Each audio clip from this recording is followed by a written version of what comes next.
My name is Rebecca Nash and I'm the director here at the Royal Engineers Museum.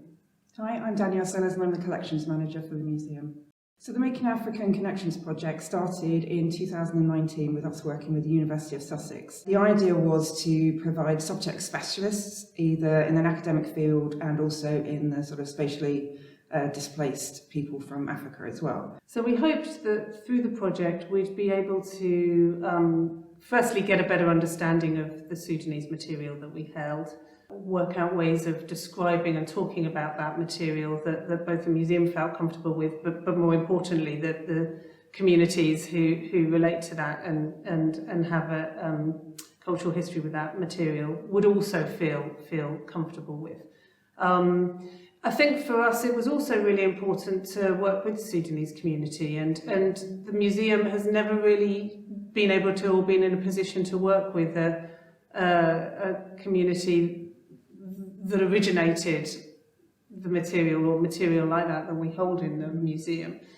There was going to be a small team working with the museum collection. They basically would come in and they viewed our collection of Sudanese material to see how we were talking about it currently, which we as a museum were quite aware that there were definitely issues with the material that we had on display, but we weren't 100% sure how to tackle this or where to get the advice from. So this project was perfect for us when it came along.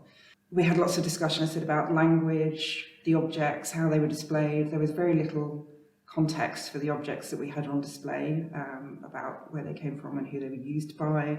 Some of the key things inside the museum were actually some of the discussions that we had with the museum staff as well. So, and we didn't keep that just to the curators as well. We actually had meetings with the entire museum team, including front of house, and this incorporated, we actually had Nicola from the project on a training day. She did a session on what the project was about, decolonisation, just to kind of get people involved so they could understand what we were doing, especially as they were going to get questions from the public as well. We were a little bit worried about how the project would go. We were obviously tackling a big subject that we hadn't looked at before, and we weren't really sure how the reactions of people involved from the Sudanese community were going to be. Really, obviously, because most of the material that we have relating to them has obviously been looted, but there was nothing actually truly awfully problematic and terrible. We were quite surprised. There was obviously slightly difficult discussions about some material and content, but nothing that caused horrendous arguments. So one of the first things that came out of the visit with Reem and Osman when they came to the museum the first time was the use of language in the galleries. They reacted quite strongly to the term dervish, which was in the text panels and on the object labels, which we didn't at the time know was an offensive term, but it turns out to have been quite a derogatory term that was used at the time to talk about followers of the Mahdi. So they informed us of the correct term, which was Ansar, and within a couple of weeks of their visit, we were able to already start implementing changes into our displays, which was fantastic from our point of view. Something quite tiny, but made a huge impact. One of the large outputs for the project was the online archive that they were creating. So they created a website with all of the objects on and images of them, and then they contextualized them with articles and blog posts and to kind of put everything into perspective. And what was fantastic about the cataloguing work is that we now have Arabic text in the actual descriptions as well as translations, which is a first for anything I think that we've got like that, which is absolutely fantastic. And it contextualizes the objects with what was going on in Sudan, what was going on with the engineers out there. So it gives a much broader overview of what is in the galleries at the moment. So as part of the project, we had a couple of workshops that took place at the museum. And there was definitely some difficult conversations that came up during this. So we had 2 workshops that were spaced out over a couple of months, and it involved members of the University of Sussex team who were working on the project, myself and another member of staff from the museum, and then Sudanese community from Brighton. We weren't sure how the workshop was going to go. It was the biggest group of sort of the Sudanese community we'd ever had looking at the work. And they came in and they had a look at the permanent galleries as they are now without any real changes apart from the use of Ansar. And then they also had a look at the new temporary exhibition that we've done, and we talked to them about the project and what we were doing and what we hoped to do. And generally the feedback was quite positive from them. They thought the work we were doing was really good. The difficulty came up actually not more in talking about how the museum had got the material, but it was actually the use of the word decolonisation that created quite a bit of a debate. At the museum, we're still actually having a debate about, do we use the word decolonisation, do we not, do we term it in another way for our audiences? And we were discussing this with them, and they actually really were not happy with the fact that we might not be using the word decolonisation.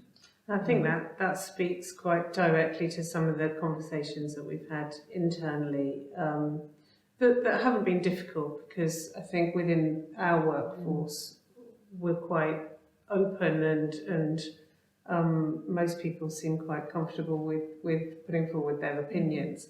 But we've been having conversations around how we balance our respective responsibilities. And this is also something that came out of the workshops, isn't it? Was the sense that, and the extent to which we tell the history of the Sudan, as opposed to what actually we're constituted to do, and that's tell the history of the Corps of Royal Engineers. We're not going to, and we can't tell the whole history of the Sudan, because the history that we tell of the Sudan is always going to just reflect its history when set against context of empire, because that's what we tell. We tell the history of the Corps of Royal Engineers. So some of the main outcomes for the museum, from my point of view, were working with the Sudanese diaspora and the Sudanese academics and subject specialists. As we've mentioned before, we don't have that speciality here, so it was great to get that input, to get the translations on the website. Other aspects were the contextualised records now that we've got of the objects, sort of with a much more rounded viewpoint of what the objects were for and who they were used by. Digitised objects as well, so we've got some beautiful images on our website and also on the project website as well, and that actually went really well, much better than we hoped it would, which was really good. And two of the other major outcomes are obviously the temporary exhibition that we've got, which is it's one of my favourite exhibitions that we've had on, probably slightly biased, but it looks absolutely brilliant. And then the outcome of the changes in the permanent galleries that we're going to be doing in the next sort of few months. I think with regard to other museums thinking of decolonising their collections and perhaps hesitating, I think the initial thing to say, and I don't mean to sound harsh, is just to get started, but don't look at your entire collection and think, oh, I've got to decolonise the entire thing within the next couple of months. I would suggest starting small. So where I've talked about before about the fact that we changed the language within the first couple of weeks of the project, I would suggest that's actually a really good starting point, because it's something that you can do. You might have to try and get in contact with other museums, but it's something that you can do that isn't going to cost you an absolute fortune, because you can just change it on the offset label and also in your database. So I think, yeah, definitely focus on starting small. Talk to other museums, see what other museums are doing, what projects they've been involved with, or what work they're thinking of doing. Because you could always look at starting up a little group where you meet to discuss things. Look at case studies that are available to read and see what has been going on, what project work's already been done. You might be able to find that there's a resource available that means you haven't got to do an entire project. And then I would also be prepared for difficult conversations within your own museum team, but also any stakeholders that you've got, from trustees to audiences. But start small and talk to people for help and advice, and see what's going on out there. So I think in terms of our public and audience output, hopefully over the next few years we'll start to really plan how we're going to address issues around empire and conquest in the main narrative that we tell downstairs, how that sits alongside a really broadening of the stories we tell in terms of class and gender and all of those subjects. Really, so recognising that the museum needs to tell these stories and address these issues if we are going to remain relevant to both the serving Corps of Royal Engineers and our civilian and wider public audience as well.